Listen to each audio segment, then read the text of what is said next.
Assalamualaikum warahmatullahi wabarakatuh. Melanjutkan di ayat yang ke-132 surat Al-Baqarah. A'udzu billahi minasyaitonir rajim. Bismillahirrahmanirrahim. ووصى بها Ibrahim. Di sini ada wawassa, yaitu ada huruf shad, di mana huruf shad ini berharokat berdiri. Ini menunjukkan bahwa huruf tersebut dibaca panjang, yaitu panjangnya satu alif ya. Satu alif itu sama dengan dua harokat atau dua ketukan ya. Wawassa seperti itu. Kalau satu harokat tuh seperti ini pendek wa. Kalau dua harokat seperti ini dipanjangkan so, seperti itu. Setiap ada huruf yang berharokat berdiri seperti ini juga ada, ini juga, itu dipanjangkan satu alif ya, atau dua harokat atau dua ketukan. Cara bacanya dipanjangkan atau dibaca matobi'i ya. Dibaca matobi'i alasannya ada huruf shad yang berharokat berdiri. Untuk Al-Quran cetakan Madinah ya, itu harokatnya shad ini harokat miring seperti ini biasa. Akan tetapi setelah shad ini ada alifnya di sini ya. Itu menunjukkan bahwa ada alif yang didahului huruf yang berharokat fathah, itu dibaca matobi'i ya, seperti ini loh. Oh, ada alif yang didahului huruf yang berharokat fathah. Ini juga ada alif yang didahului huruf yang berharokat fathah, dibaca matobi'i. Akan tetapi untuk Al-Quran cetakan Indonesia ini tidak ada alifnya, melainkan yaitu diringkas dengan harokat berdiri seperti ini. Ini juga sama, artinya sama bagaimana sama-sama dibaca panjang, yaitu panjangnya satu alif atau dua harokat atau dua ketukan, atau sama-sama dibaca matobi'i. Kemudian di sini ada wawassa biha. Di sini ada ha, yaitu ada alif di sini. Di mana ha ini terbuat dari dua huruf, yaitu huruf ha berharokat fathah, huruf kedua alif ini ya. Atau dibalik ada alif yang didahului huruf yang berharokat fathah, ini dibaca matobi'i ya. Kalau ini yang huruf yang di atas alif ini harokat yang di atas alif ya, tanda bendera ini tidak harokat ya, melainkan ini sebuah sebuah tanda atau kode saja bahwa huruf H ini dipanjangkan ya. Jadi selamanya alif itu mati ya. Jadi H itu terbuat dari dua huruf, satu huruf H berharokat fathah, nomor dua itu alif ini mati, tidak berharokat ya. Jadi huruf alif itu selamanya mati, yaitu tidak pernah berharokat. Seperti ini juga ya. Oh, ini alif, ini huruf qaf berharokat fathah, huruf kedua alif ini juga mati, tidak berharokat. Kalau ada tulisan alif seperti ini, di mana bentuknya alif ini kok berharokat seperti ini, baik harokat kasroh atau harokat fathah seperti ini, atau harokat dhammah, itu namanya hamzah, bukan alif ya. Kalau alif seperti ini yaitu mati, tidak pernah berharokat. Jadi biha ya, ha dibaca ini juga dibaca matobi'i ya. Ha dibaca matobi'i, alasannya ada alif ini yang didahului huruf yang berharokat fathah. Sama dengan ini ada alif yang didahului huruf yang berharokat fathah, panjangnya matobi'i satu alif atau dua harokat atau dua ketukan. Biha, seperti itu. Dimana untuk kaidahnya atau huruf-hurufnya matobi'i itu ada tiga, yaitu yang pertama berupa alif ini, di mana alif menjadi hurufnya matobi'i atau berfungsi untuk memanjangkan bacaan. Itu syaratnya ada alif ya yang didahului huruf yang berharokat fathah seperti ini. Ini juga ada alif yang didahului huruf yang berharokat fathah.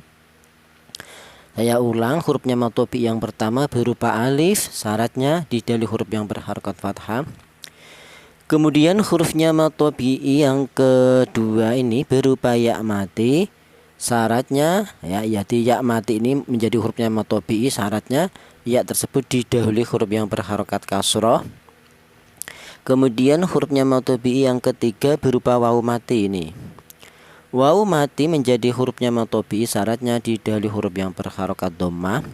Saya ulang, hurufnya matobi'i ada 3. Yang pertama berupa alif, syaratnya didahului huruf yang berharokat fathah. Huruf matobi'i kedua berupa ya mati, syaratnya didahului huruf yang berharokat kasroh. Huruf matobi'i yang ketiga berupa wawu mati, syaratnya didahului huruf yang berharokat dhammah. Kemudian setelah ini ya, ternyata ha ini setelah matobi'i ini yaitu berjumpa dengan hamzah ini. Maka dari itu ini bukan matobi'i lagi, melainkan menjadi mad jaiz munfasil. Jadi hai dibaca mad jaiz munfasil, yaitu alasannya setelah matobi'i ini ternyata berjumpa dengan hamzah, atau ada matobi'i berjumpa dengan hamzah yang berada di lain kalimah. Artinya munfasil itu pisah.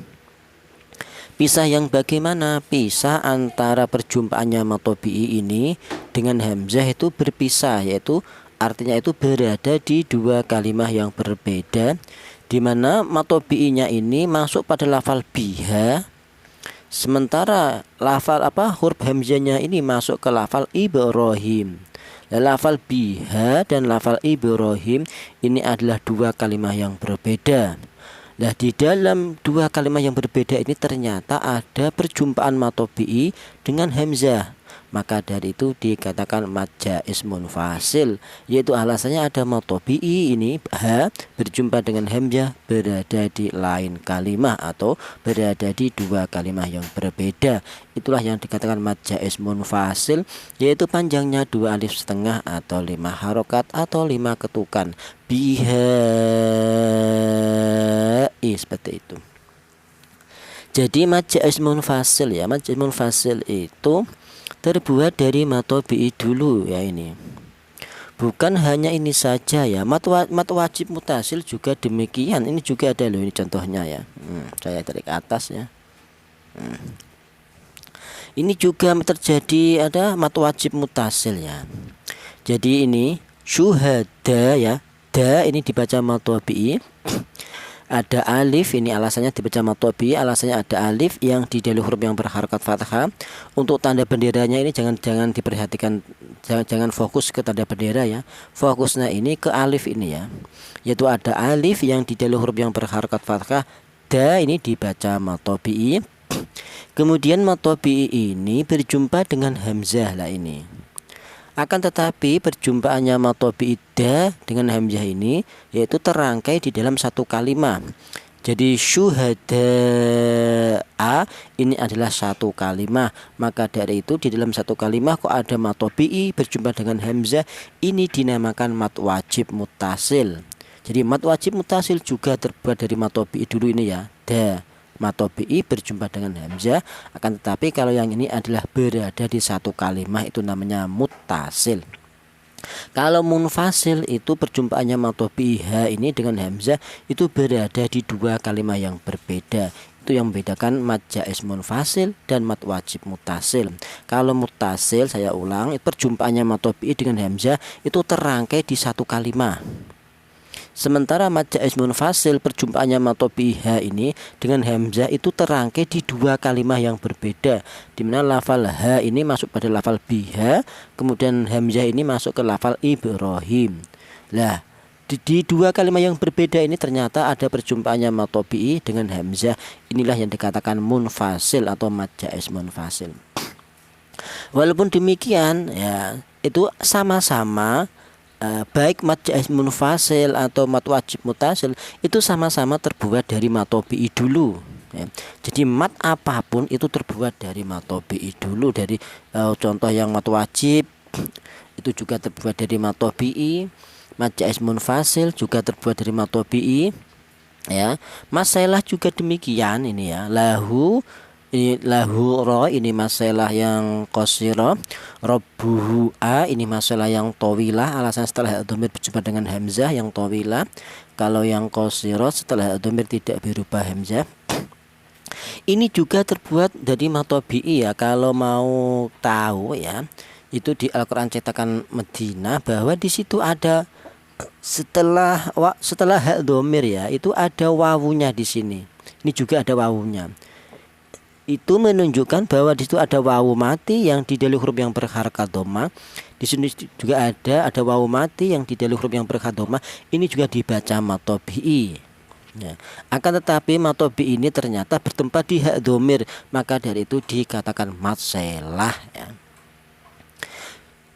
Demikian juga untuk mat arid li sukun ya, ini ya. Nah, ini mat arid li sukun ya, ini solihina hi, itu ada ya mati yang didahului huruf yang berharakat kasroh seperti tadi. Ada ya mati yang didahului huruf yang berharakat kasroh. Ini juga dibaca matobi'i. Yang membedakan ya, matobi'i ini berjumpa dengan huruf yang diwakafkan. Huruf nun ini berada di akhir ayat, maka yang terjadi ada perjumpaan matobi'i dengan huruf yang diwakafkan. Ini menjadi mat arid lis sukun. Jadi mat arid lis sukun juga terbuat dari matobi'i.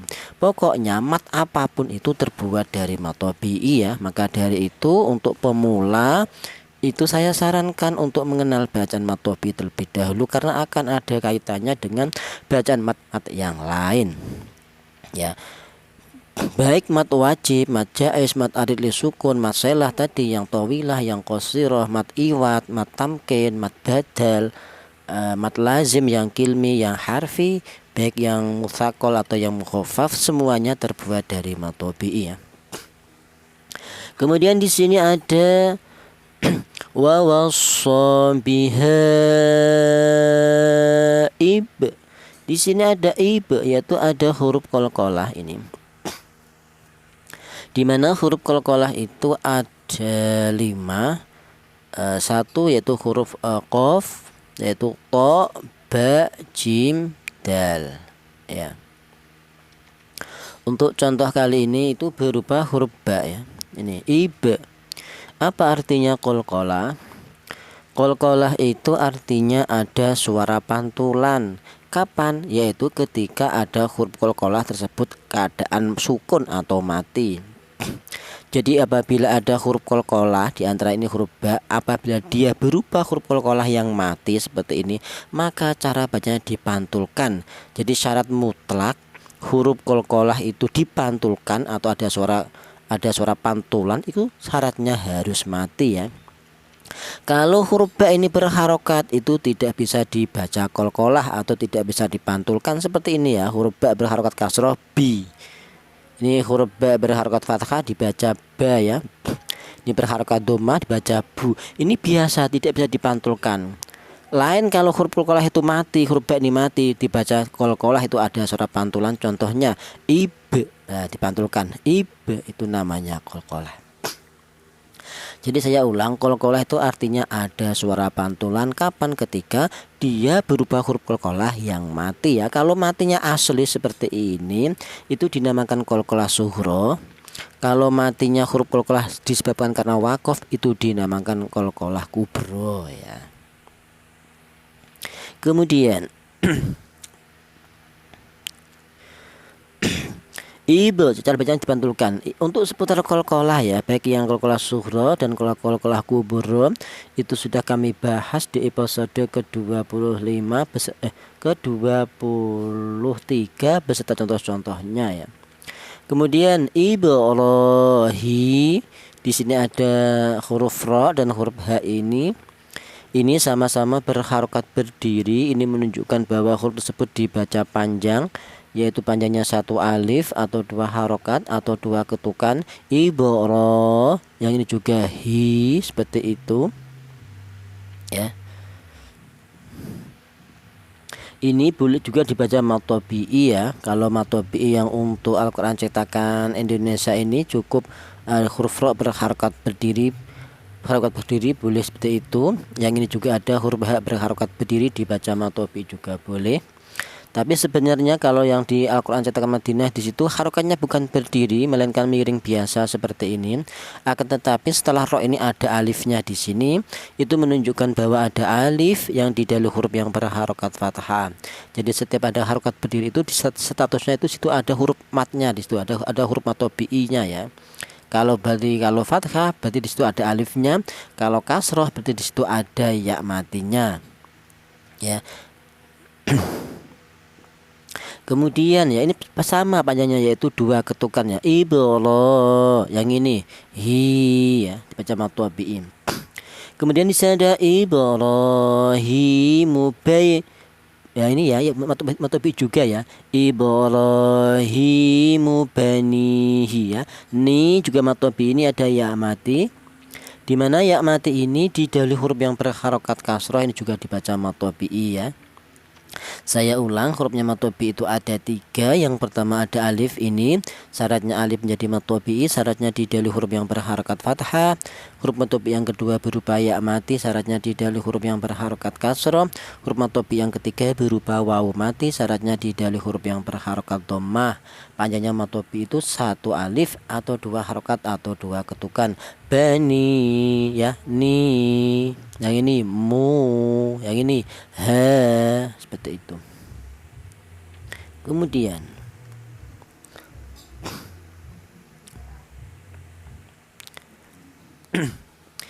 wa Ya'qub, di sini ada wa Ya'qub, di sini ada huruf ain.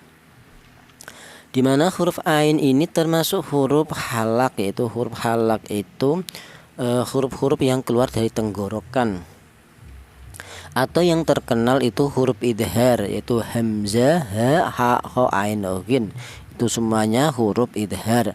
Jadi apabila ada huruf idhar yang mati seperti ini, maka cara bacanya dibaca jelas atau dibaca idhar ya. Jelas bagaimana? Untuk contoh kali ini itu jelas bahwa huruf ain itu tersebut keluarnya berasal dari tengah tenggorokan. Waya, seperti itu. Adapun namanya idhar ini adalah idhar halqi, nadumnya wadhir li harfi halqi kasfah anna ya. Jadi setiap huruf halak, yaitu huruf-huruf yang keluar dari tenggorokan, semuanya itu dibaca jelas ya. Kalau ini mati berarti jelas huruf ini keluarnya berasal dari tengah tenggorokan ya. Waya, seperti itu. Dimana dari keenam tadi huruf idhar itu hamzah, ha, kha, ain, ghin. Keenamnya itu semuanya huruf halak. Artinya huruf halak itu huruf-huruf yang keluar dari tenggorokan ya. Walaupun huruf tersebut keluarnya berasal dari tenggorokan, tapi dibedakan. Walaupun sama berasal dari tenggorokan, tapi dibedakan tempat-tempatnya. Dimana untuk huruf yang berada di tenggorokan bagian atas itu ditempati 2 huruf, yaitu huruf kha dan huruf ghin ya. Huruf kha ini juga huruf halak, yaitu huruf yang keluar dari tenggorokan, tapi ini tempatnya itu berada di tenggorokan bagian atas, yaitu huruf kha ini dan huruf ghin. Kemudian turun ke bawah berada di tengah tenggorokan, itu juga ditempati 2 huruf, yaitu huruf ini, huruf ain ini dan huruf ha ya. Mana ha? Tidak ada ya. Kemudian turun ke bawah lagi berada di pangkal tenggorokan atau tenggorokan bagian bawah, itu juga ditempati 2 huruf juga, yaitu huruf hamzah ini dan huruf ha. Jadi setiap ada huruf halak atau huruf idhar yang mati, maka cara bacanya dibaca jelas ya. Contoh ini huruf ain ini jelas huruf tersebut keluar berasal dari tengah tenggorokan. Waya, seperti itu. Adapun namanya ini adalah idhar halqi, nadumnya wadhir li harfi halqi kasfah anna. Kemudian di sini ada wa Ya'qub. Di sini ada wa Ya'qub. Di sini ada wawu mati. Di mana wawu mati ini didahului huruf yang berharokat dhammah. Nih, tadi sudah kita bahas ada wawu mati yang didahului huruf yang berharokat dhammah, ini dibaca mat tabi'i. Jadi qu dibaca mat tabi'i, alasannya ada wawu mati yang didahului huruf yang berharokat dhammah. Akan tetapi di sini ada huruf ba, kita berhenti di sini, di mana kita wakaf di sini. Huruf ba ini yang berharokat dhammah ini harus disukunkan atau harus mati. Maka yang terjadi ada mat tabi'i berjumpa dengan huruf yang diwakafkan, ini menjadi mat arid li sukun. Jadi qub dibaca mat adid li sukun, alasannya ada mat tabi'i berjumpa dengan huruf yang diwakufkan. Jadi mat adid li sukun itu terbuat dari mat tabi'i dulu ya. Atau yang bacaan yang kedua ini dibaca qalqalah kubro. Lah ini ya qalqalah kubro tadi di depan sudah dibahas, ada qalqalah sughra. Kalau huruf qalqalah sughra ini ya ada huruf ba, sama-sama huruf ba ini termasuk huruf qalqalah ya. Kita geser dulu ya. Saya ulang, hurufnya qalqalah itu ada 5, yaitu qaf, ta, ba, jim, dal. Untuk contoh yang kali ini berupa huruf ba, di mana syaratnya huruf tersebut qalqalah. Artinya qalqalah itu ada suara pantulan, yaitu kapan? Ketika huruf qalqalah itu berupa huruf qalqalah yang mati seperti ini. Jadi huruf ba ini termasuk huruf qalqalah, di mana ini posisinya mati, maka cara bacanya itu dibaca qalqalah, yaitu ada suara pantulan ib seperti itu. Kalau matinya huruf qalqalah tersebut berupa mati asli seperti ini dinamakan qalqalah sughra. Kalau matinya sebab waqaf dinamakan qalqalah kubro. Lah ini ya huruf ba ini sebenarnya berharakat dhammah. Akan tetapi ini posisi waqaf ini harus mati, harus sukun. Lah matinya huruf qalqalah ini disebabkan karena waqaf, ini dinamakan qalqalah kubro. Wa yaqub. Jadi yang membedakan ya, kalau qalqalah kubro hurufnya qalqalah matinya itu disebabkan karena waqaf atau berhenti. Kalau ini asli matinya ya, utuh ibe orang masih matinya asli, tapi ini sebenarnya bukan mati, tapi ini huruf ba berharakat dhammah ya. Akan tetapi kita wakaf di sini, kita berhenti di sini, maka harus disukunkan atau harus mati lah. Matinya huruf qalqalah ini disebabkan karena wakaf, inilah dinamakan qalqalah kubro.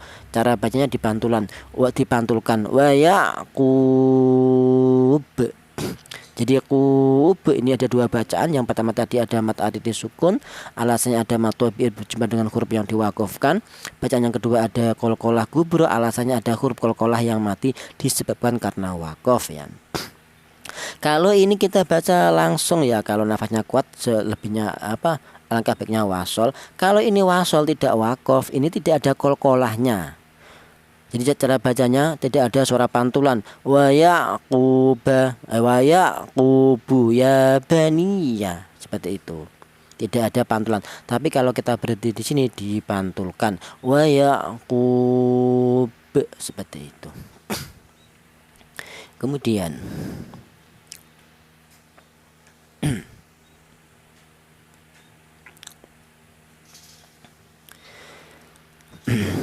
ya baniya innallaha.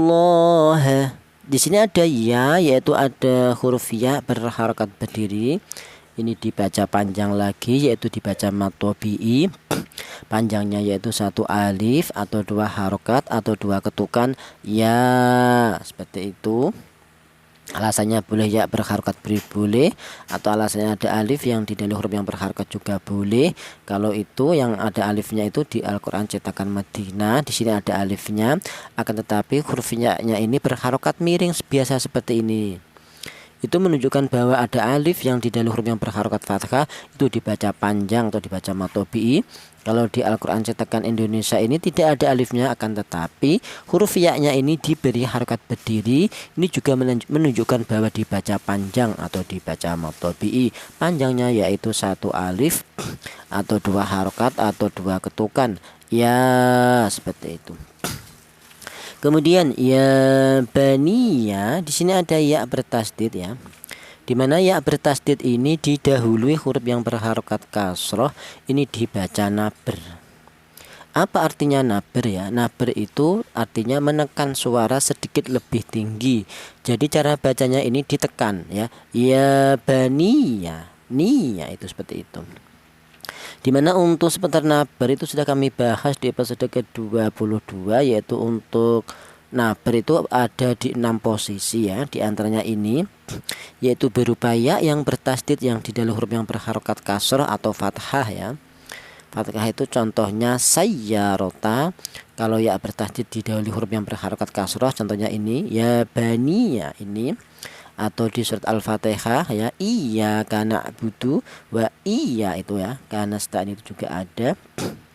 Saya ulang, ya baninya ini dibaca naber, alasannya ada ya bertasdid yang didahului huruf yang berharokat kasroh. Apa artinya naber? Naber itu artinya ada penekanan suara sedikit lebih tinggi. Jadi cara bacanya ditekan bani, ya, seperti itu. Kemudian di sini ada innallaha. Di sini ada inna, ada nun yang bertasdid, ini dibaca gunnah. Apa artinya gunnah? Gunnah itu artinya ada suara berdengung. Berapa panjangnya dengung? Panjangnya dengung yaitu 2 ketukan atau 2 harokat. Seperti itu. Adapun kaidahnya gunnah, kapan ada huruf nun yang bertasdid seperti ini atau huruf mim yang bertasdid seperti ini. Jadi hurufnya gunnah ada 2, 1 huruf mim, 2 huruf nun dengan syarat bertasdid, maka dibaca gunnah. Saya ulang, artinya gunnah itu ada suara berdengung, panjangnya dengung yaitu 2 ketukan atau 2 harokat. Seperti itu. Jangan terlalu cepat ya, jangan innallaha, jangan, tapi innallah, seperti itu. Innallaha, ya. Adapun nadumnya gunnah wa gunnatun qad aujabuha abada fil mimi wan nuni idza masutida. Untuk seputar gunnah sudah kami bahas di episode ke-7. Kemudian innallaha, di sini ada lafal Allah ya, di mana lafal Allah itu sebenarnya itu ada 2 hukum bacaan tajwid ya guys dulu. Yang pertama yang pertama ada bacaan tafkhim ya. Kalau lafal Allah yang dibaca tafkhim itu polanya di mana ada lafal Allah yang didahului huruf yang berharakat fathah seperti ini, atau didahului huruf yang berharakat dhammah. Itu cara bacanya lafal Allah itu dibaca tafkhim. Apa artinya tafkhim? Tafkhim itu artinya tebal. Cara bacanya innallaha, seperti itu tafkhim. Tidak boleh dibaca tarkik seperti ini ya, innallaha, tidak boleh. Karena apa? Lafal Allah ini dibaca tafkhim, alasannya karena lafal Allah ini didahului huruf yang berharakat fathah. Untuk polanya lafal Allah yang kedua itu dibaca tarkik itu apabila ada lafal Allah yang didahului huruf yang berharokat kasroh ya. Untuk seputar lafal Allah yang dibaca tafkhim atau yang dibaca tarkik atau lam jalalah, yaitu sudah kami bahas di episode ke-24. Kemudian innallaha, di sini ada lam jalalah, la ini di atasnya ada harokat berdiri, ini menunjukkan bahwa lam jalalah tersebut dibaca panjang, 2 harokat atau 2 ketukan. Innallaha, seperti itu. Kemudian ini juga ada harokat berdiri lagi, juga dibaca panjang ya. Innallaha astafa, seperti itu ya. Fa dibaca panjang, panjangnya 1 alif atau 2 harokat atau 2 ketukan ya. Kemudian lakumuddina fala. Di sini ada sebuah kalimah di mana kalimah ini diawali alif lam ya. Nah, kita cari lagi contohnya yang lain. Oh, tidak ada ya. Di mana ad-dina ini sebuah kalimah di mana kalimah ini diawali alif lam dan tidak ada contoh yang lain ya, cukupin aja ya. Kalimah ini saya ulang, di mana ad-dina ini sebuah kalimah yang diawali alif lam, ini alif lam. Di situ mengandung setiap ada kalimah yang diawali alif lam itu mengandung 2 hukum bacaan tajwid. Yang pertama contohnya ini dibaca idgham samsiyah, yang kedua namanya idhar qamariyah. Untuk yang idgham samsiyah polanya seperti ini, yaitu ada alif lam berjumpa dengan huruf yang bertasydid, ini untuk pola bacaan yang idgham samsiyah. Sementara yang untuk idhar qamariyah polanya yaitu setelah alif lam tidak berjumpa dengan huruf yang bertasydid ya. Dimana untuk idhar qamariyah dan idgham samsiyah itu sudah kami bahas di episode ke-6 ya. Dimana huruf dal ini termasuk hurufnya idgham samsiyah ya. Adi ya dibaca idgham samsiyah, alasannya ada alif lam berjumpa dengan huruf dal. Ini kaidahnya kapan ada alif lam berjumpa dengan huruf 14 yang terdapat dalam nadham tifthum masil rahman tafuz difdani'am da'su adonni yursyari falil karom, maka dibaca idgham samsiyah.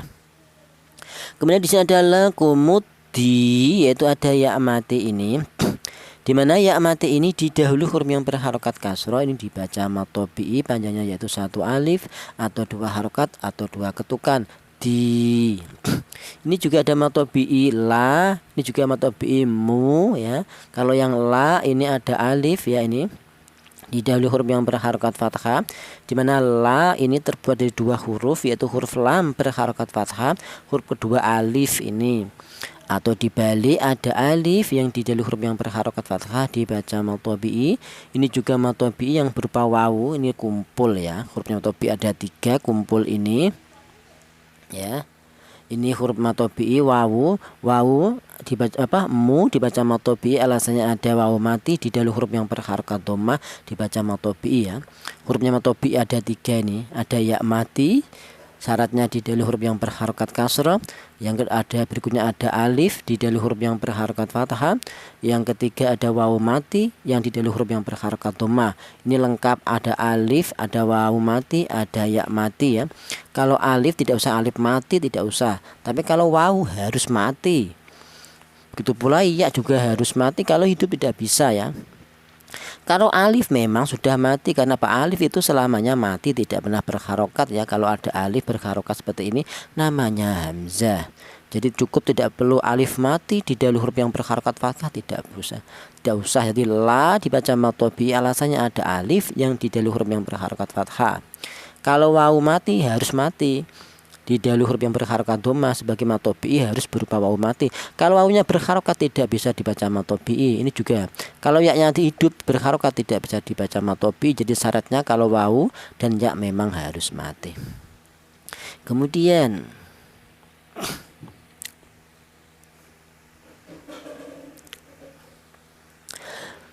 fala tamutunna illa, di sini ada tunna, yaitu ada nun yang bertasdid, ini dibaca gunnah. Alasannya ada huruf nun yang bertasdid. Adapun kaidahnya gunnah yaitu kapan ada huruf nun yang bertasdid atau huruf mim yang bertasdid. Hurufnya gunnah ada 2, 1 huruf mim, 2 huruf nun, syaratnya bertasdid maka dibaca gunnah.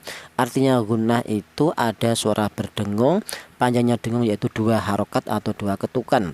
Contoh ini ya, fala tamutun, tun, seperti itu. Jangan kecepatan ya, jangan tunna, jangan, tapi tunna ya, tunna seperti itu ya. Yang tun itu gunnah.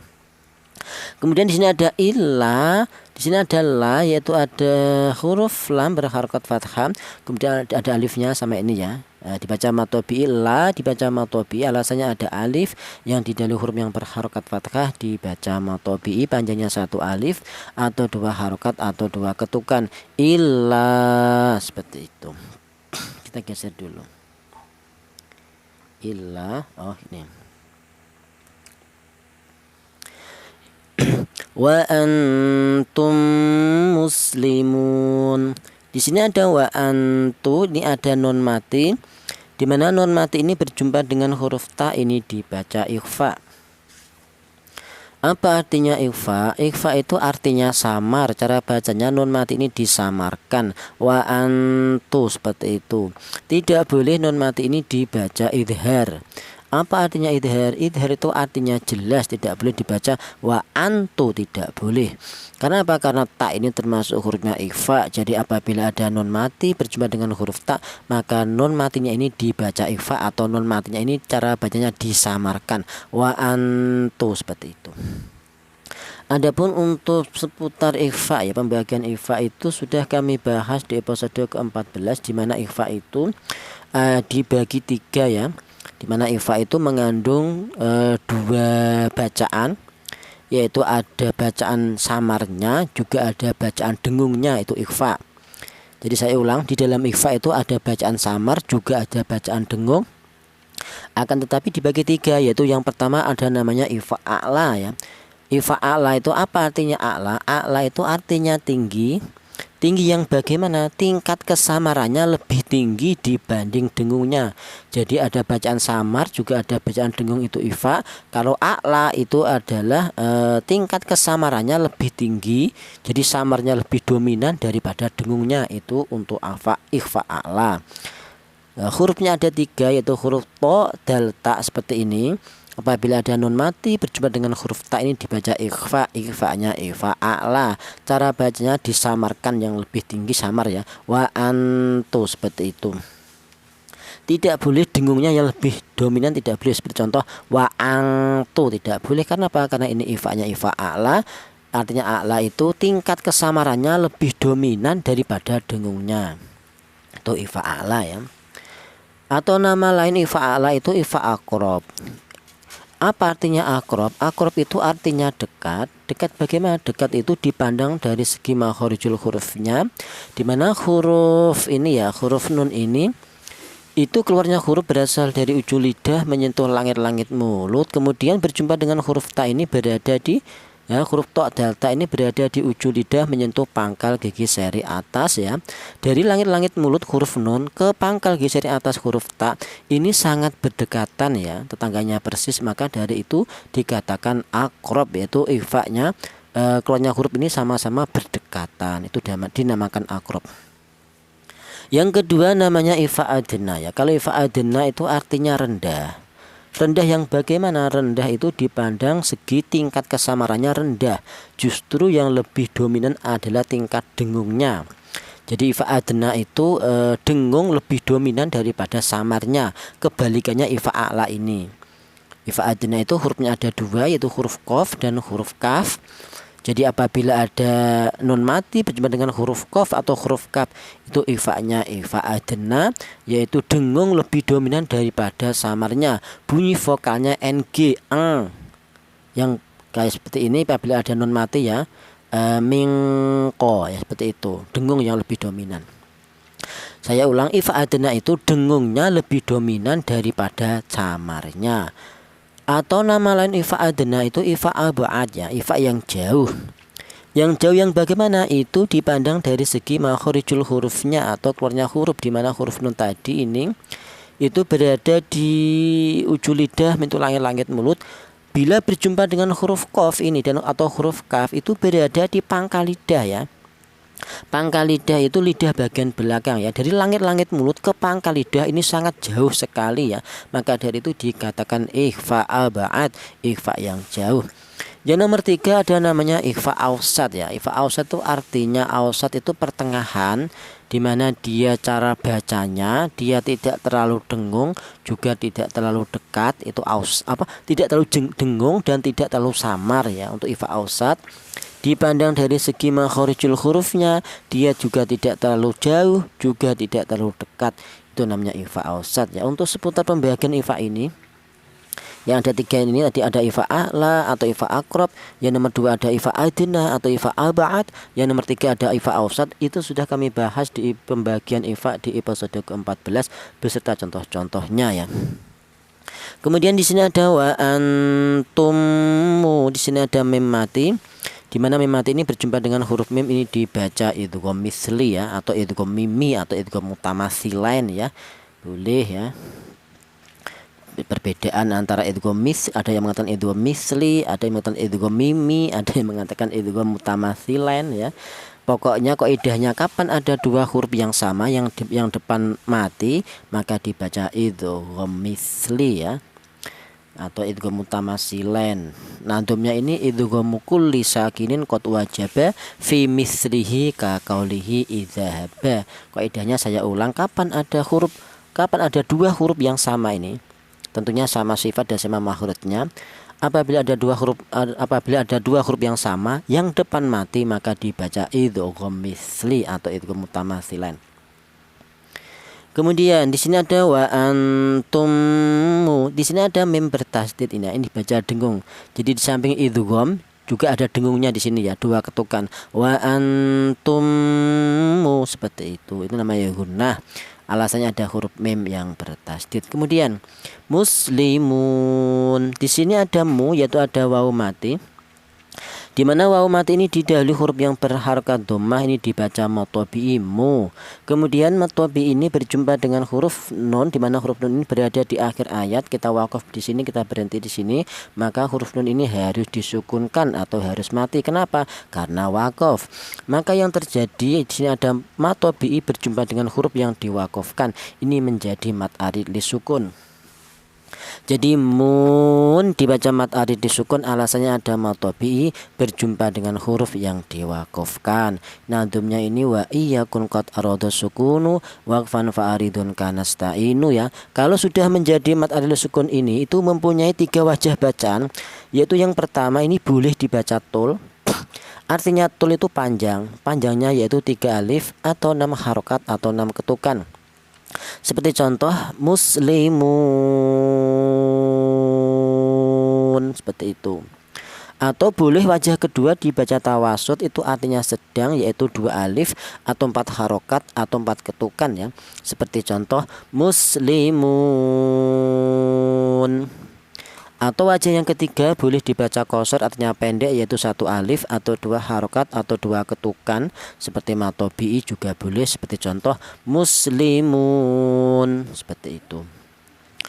Shadaqallahul azim. Wallahu a'lam bishawab. Wassalamualaikum warahmatullahi wabarakatuh.